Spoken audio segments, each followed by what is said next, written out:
அம்மாவன் ஊத்திய கிதாபஹு பியமீனிஹி, அவருடைய வலது கையில அவருக்கு பட்டோலை கொடுக்கப்பட்டு விடும்.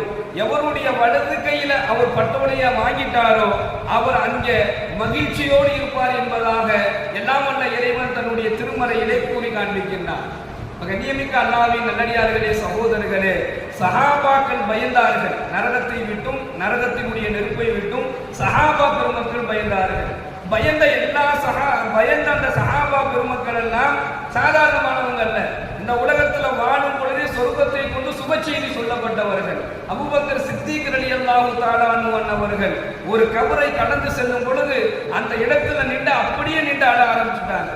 அழுகை நான் அழுக சாதாரணமான ஒரு அழுகல்ல, அப்படிப்பட்ட ஒரு அழுகை. காரணம் என்னன்னா, கபருடைய அதாபை நினைச்சோம், நரகத்தினுடைய நெருப்பை நினைச்சோம், நாளை மறுமையில நாம் அல்லாஹ்விடத்துல குற்றவாளியா போடுவோமோ என்கின்ற பயத்தோடு அழுதார்கள். மறுமையில்